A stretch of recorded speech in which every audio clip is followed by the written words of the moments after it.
лекциянын темасы Кыргызстандык жоокерлердин Улуу Ата Мекендик согуштагы эрдиктери, тылдагы күжүрмөн эмгек. 1941 жылы 22 июнда фашисттик Германия Советтер Союзуна кол салып, Совет эли үчүн Улуу Ата Мекендик согуш башталган. Согуштун биринчи күндөрүнөн тартып эле согуш башталганга чейин Советтик армиянын катарында кызмат өтөгөн кыргызстандык жоокерлер советтик башка жоокерлер менен кошо мекенди коргоого киришкен. Чегарадагы Брест чеби, аны коргоочулар жөнүндө көптөгөн кинофильмдер, көптөгөн чыгармалар, тарыхый эмгектер жазылган. Bir айга созулган кармашууда советтик жоокерлер эрдиктин үлгүсүн көрсөткөн. Ошолордун ичинде кыргызстандык Фурцев деген жоокер болгон. Белоруссияны коргоодо советтик армиянын катарында кызмат өтөп жүргөн, Каракол шаарында туулуп өскөн, Кыргызстандан таалим-тарбия алып аскерде кызмат өтөп жүргөн Дмитриев деген кыргызстандык согуш майданында эрдик көрсөткөн. Ал чабуулга өтүп келаткан 2 танканы иштен чыгарып, бир нече фашистти жок кылган. Бул окуя 1941 жылы 10 июлда болгон.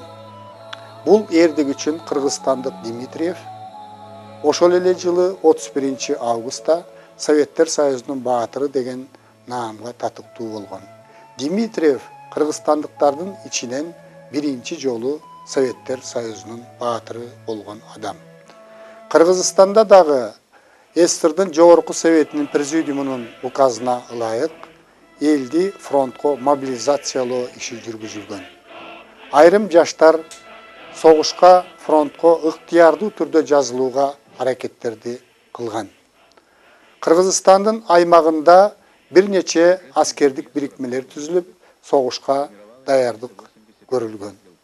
Ошондой аскердик бирикмелердин бири бул Кыргызстандын эмгекчилеринен жана Казакстандын эмгекчилеринен куралган 316 аткычтар дивизиясы. Бул дивизияга Кыргызстандын аскер комиссары Панфилов командачылык кылган. Панфиловдун жетекчилиги менен бул дивизия Москванын алдындагы душмандын мизин майтаруучу согушка катышкан. Ноябрь айында болгон кандуу кармашууда кыштын күнү 1 айга созулган согушта Панфилов жетектеген 316 дивизия өтө эрдиктин үлгүсүн көрсөткөн. Бул майданда Панфиловчулар өзүнөн 4 эсе техникалык жактан, аскерлери жагынан өзүнөн 4 эсе артыкчылык кылган душман менен 1 ай бою кармашкан. Волоколамский районундагы салгылашууда Панфилов жетектеген дивизия кандуу кармашта көптөгөн жоокерлеринен ажыраган. Ошону менен катар эле бир топ фашисттер дагы талкаланган, техникасы талкаланган. Мына ушул майданда Панфилов дагы курман болгон. Ал өлгөнгө чейин бул Панфилов дивизиясынын майдандагы өжөрлүгү, баатырдыгы эске алып, аларга 8-чи гвардиялык дивизия деген ат ыйгарылган. Панфилов өлгөндөн кийин анын ысымы өзү жетектеген дивизияга ыйгарылган. Москванын алдындагы Москваны коргоо үчүн болгон согушта ушул Панфилов дивизиясынын аскерлери өзгөчө эрдиктерди көргөзгөн. Тарыхта өзгөчө 28 баатырдын эрдиктери жазылып калган. Алардын ичинде Кыргызстандан барган Сокулук районунан аскерге чакырылган, ошол жерде колхоздо партиялык уюмдун жетекчиси болуп иштеп жүргөн Дүйшөнкул Шопоков болгон. Дүйшөнкул Шопоков ошол майданда оор жарадар болуп, колдоруна гранаталарды, жарылуучу заттарды алып, белине бир нече гранатаны байланып, чабуулга өтүп келаткан танкага бетме бет чыккан. Танканын алдына жыгылып, ал танканы жардырган. Ушул эрдик үчүн Кыргызстардан биринчи болуп Дүйшөнкул Шопоков Советтер Союзунун баатыры болгон.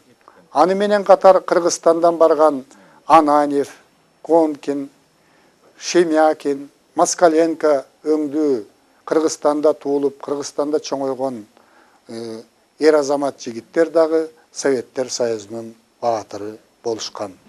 1942 жылы 6 августта Дон дарыясынан өтүүдө Кыргызстандан Талаш жергесинен барган Чолпонбай Төлөбердиев өзүнүн өлбөс өчпөс эрдигин жасаган. Ал душмандын дзоту орнотулган бийиктикке Дон дарыясы аркылуу сүзүп барып, өзү жарадар болгон мезгилде дзотту өзүнүн денеси менен жапкан. Бул эрдик үчүн Чолпонбай Төлөбердиевке 1943 жылы 4 февралда Советтер Союзунун баатыры деген нам берилген. Сталинград үчүн болгон салгылаш дүйнөлүк экинчи согуштагы өтө чоң салгылашуулардын бири. Бул шаарда ар бир көчө үчүн, ар бир квартал үчүн согуш болгонун билебиз. Ушул салгылашууда Сталинград шаарын коргоодо Кыргызстандан барган Дайыр Асанов эрдик көрсөтүп, эрдик үчүн 1943 жылы 26 октябрда Советтер Союзунун баатыры болгон. Кыргызстандан барган жоокерлер бардык фронт боюнча согуштарга, салгылашууларга катышкан. Мисалы, Закавказье үчүн болгон салгылашууда ротанын политругу Кубат Жуматаев эрдик көрсөткөн. Ал эрдик үчүн Кызыл Жылдыз ордени менен сыйланган. Кавказ үчүн болгон салгылашууда Кыргызстандан, тагыраак айтканда, Жумгал жергесинен барган Акун Садырбаев өзгөчө эрдик көрсөткөн. Ал душман тараптан ыргытылган гранаталарды тозуп алып, кайра душмандын өзүн көздөй ыргыткан.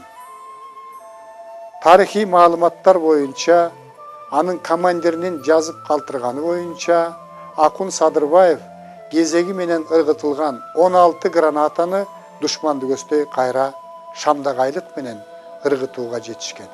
17 граната анын колунда жарылып, Акун Садырбаев өзү курман болуп, бул эрдик үчүн өлгөндөн кийин Кызыл Туу ордени менен сыйланган.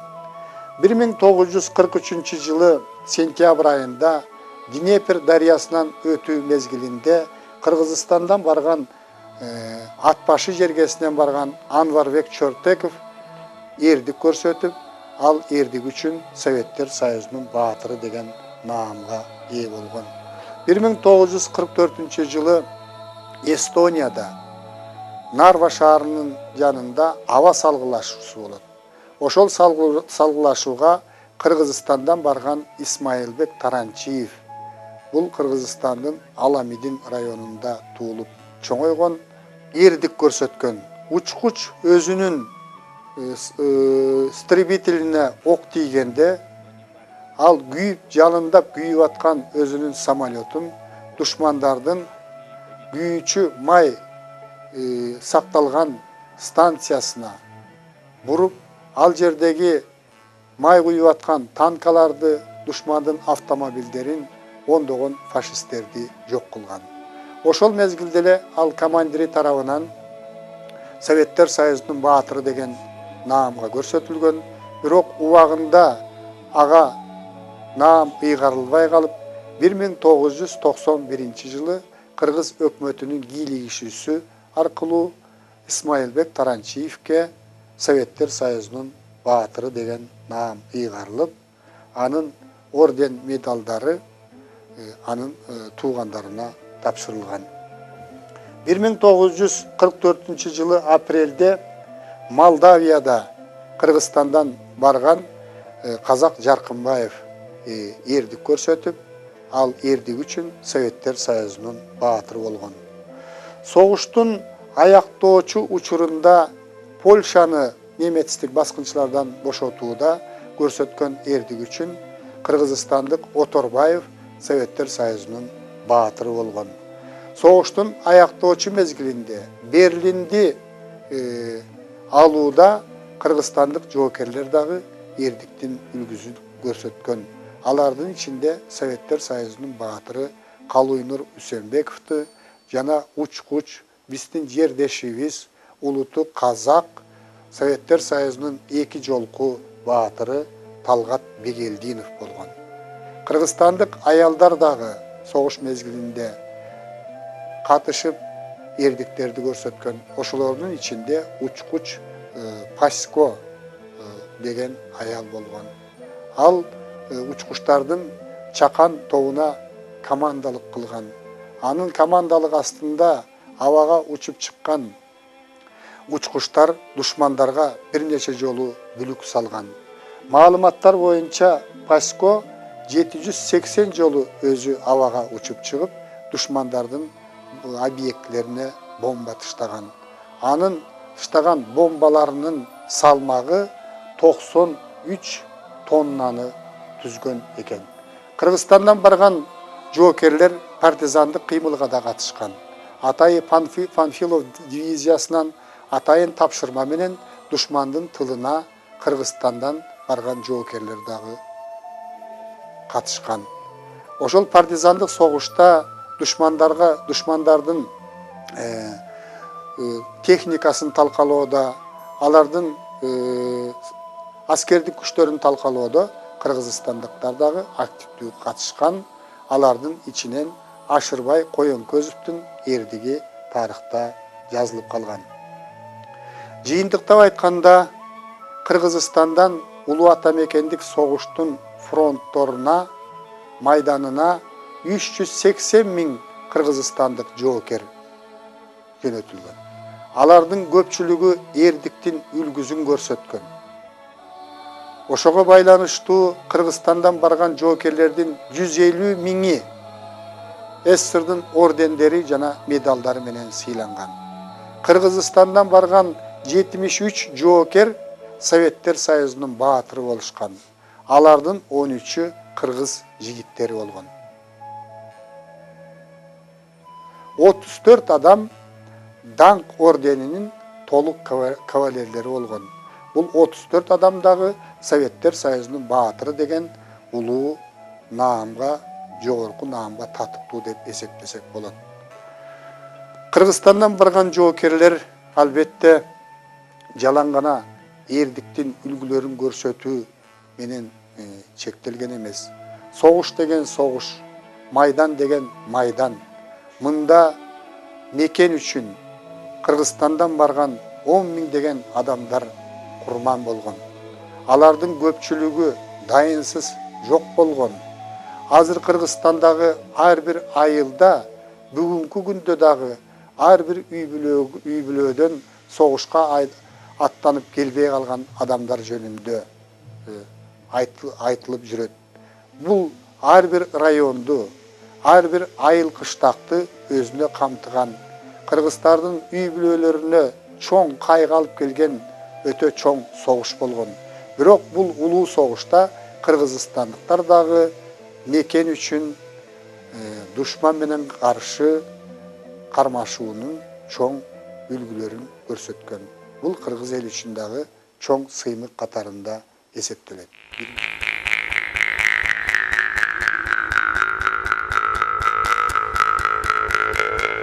Согуш башталган алгачкы күндөр эле СССРдын өкмөтү болгон мүмкүнчүлүктөрдү жеңиш үчүн жумшоого аракеттерди баштаган.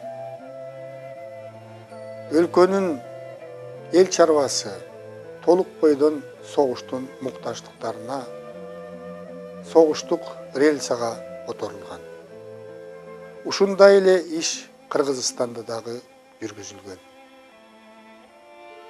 Өзгөчө душман каптап келген мезгилде СССРдын батыш райондорунан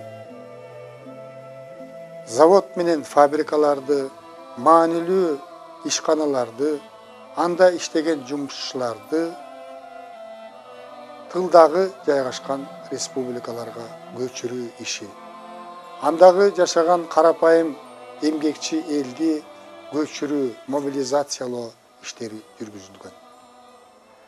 Согуш болуп аткан аймактардан душмандын басып алуу коркунучу туулган Украинадан, Белоруссиядан, Россиянын батыштагы бөлүктөрүнөн заводдорду, фабрикаларды чыгышты карай Орто Азияга, анын ичинен Кыргызстанга көчүрүү саясаты жүргүзүлгөн.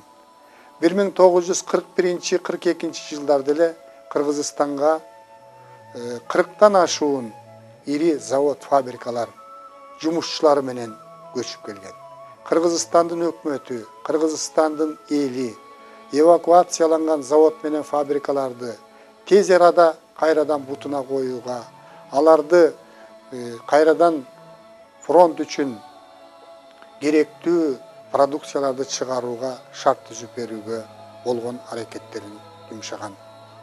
Көчүп келген жумушчулар үчүн турак жай, азык-түлүк менен камсыз кылуу иштери колго алынган. Мындан тышкары Кыргызстанга ушул 41-42 жылдары 200 миңден ашык адам эвакуацияланган. Аларды турак жай менен камсыз кылуу, азык-түлүк менен камсыз кылуу, иш менен камсыз кылуу кыргызстандыктар үчүн өтө татаал иштердин бири болгон. Жаңы көчүп келген завод, фабрикаларды биринчи кезекте энергия менен камсыз кылуу керек эле. Мына энергиянын түрлөрүн иштеп чыгуунун көлөмүн көбөйтүш керек болчу. Ошондуктан Чоң Чүй каналында курулуп аткан Лебединовка ГЭСин кайрадан жандандырып, бул ГЭС 42 жылдан баштап электр энергиясын бере баштаган.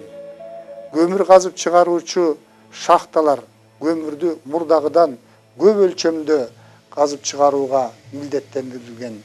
Кызылкыяда, Сүлүктүдө, Таш көмүрдө, Көк Жаңгакта ушул көмүр казып чыгаруу иши 2 эсе, 3 эсеге чейин жогорулаган.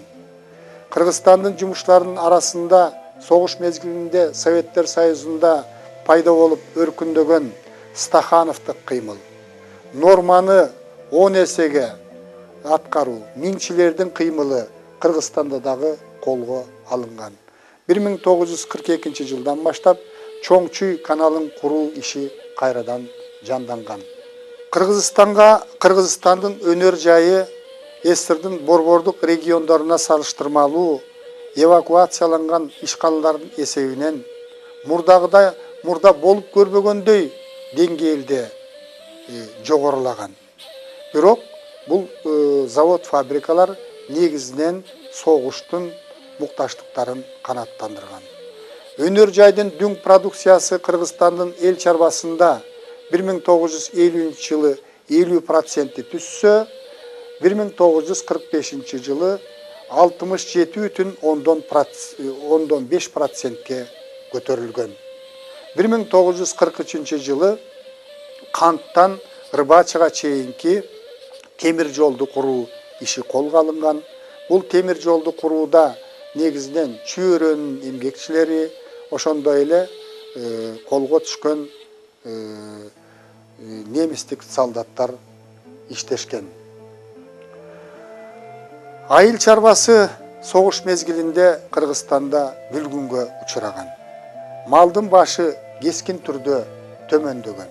Ошол мезгилде эгиндин ар бир тоннасы душмандын объектисине ташталган бомба деген уран жарыяланып, ушул Кыргызстандын эмгекчилери, дыйкандары эгинди көбүрөөк өстүрүүгө, аны фронтко мүмкүн болушунча көбүрөөк жөнөтүүгө аракет кылышкан.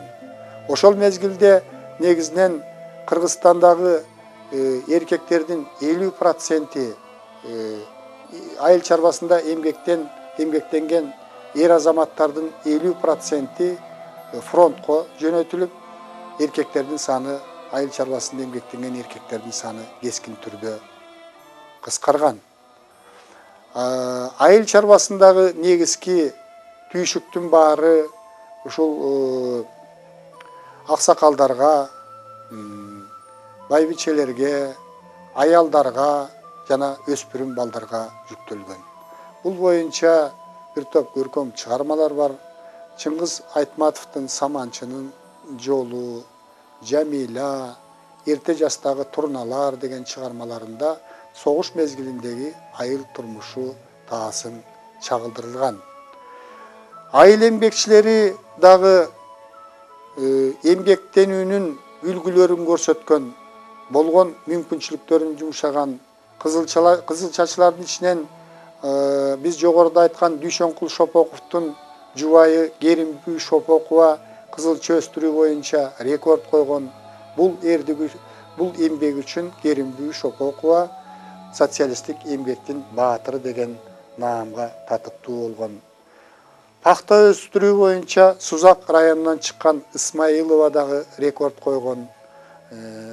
Кызылча өстүрүүдө Зуракан Кайназарова, Татина Дегенбаева, пахта өстүрүү боюнча Өлмөсхан Атабеков, Кайтакун Таширов бул эмгектин өндүрүмдүүлүгүн көтөрүү боюнча, өздөрү өстүрүп аткан өсүмдүктөрдүн түшүмдүүлүгүн жогорулатуу боюнча болуп көрбөгөндөй ийгиликтерге жеткен. Бирок жалпысынан алганда согуш мезгилинде Кыргызстандын айыл чарбасы төмөндөөнүн гана үстүндө болгон. Кыргызстандын айыл чарба өндүрүшү 45-жылы 41-жылга салыштырмалуу 76%ке төмөндөп кеткен. Кыргызстандын эли шаар жериндеги, айыл жериндеги эл согуш мезгилинде канчалык кыйналып атса дагы фронтко жардам берүүгө аракет кылышкан. Өздөрүнүн жеке акчаларын, өздөрүнүн жеке малын, өздөрүнүн буюмдарын, баалуу буюмдарын ошол фронтко жөнөтүүгө аракет кылышкан. Мамлекеттик зайымдарды сатып алып турушкан. Элдин ушул демилгесин колдоо үчүн мамлекеттик банкта атайын номер 14 эсеп ачылып, элден чогулган байлыктардын баардыгы тең акчага айландырылып, ошол фронттун мукташтыктары үчүн жөнөтүлүп турган. Кыргызстандыктар баардыгы болуп фронттогуларга 195 вагон азык-түлүктөрдү жөнөткөн. Ошолордун 100 вагону ушул блокадада турган Ленинграддын эмгекчилери үчүн арналып жөнөтүлгөн. 550 000 жылуу кийимди Кыргызстандын эмгекчилери, өзгөчө кыз келиндер даярдашып, фронттогу жоокерлери үчүн жөнөткөн. 58 000 жеке посылкалар фронттогу жоокерлер үчүн ушу Кыргызстандын эмгекчилери тарабынан жөнөтүлгөн. Кыргызстандын эмгекчилери чогулткан каражат 93 танкты жасаганга, же болбосо 186 согуштук самолетту жасаганга жеткидей каражат чогулган. Советтик Кыргызстан деген танк колоннасы, ушу Кыргызстандын эмгекчилеринин акчасына курулган танк колоннасы 1942 жылдан баштап фронтто аракеттене баштаган. Душмандардан бошотулган региондорго мал жөнөтүү боюнча дагы кыргызстандыктар өздөрүндө малдын саны кескин түрдө төмөндөп атат. Бирок ошого карабастан 130 000 баш жылкы, уй, кой эчкилерди ушул фронтто душмандардан бошотулган региондордун айыл чарбасын көтөрүү үчүн Кыргызстандын эмгекчилери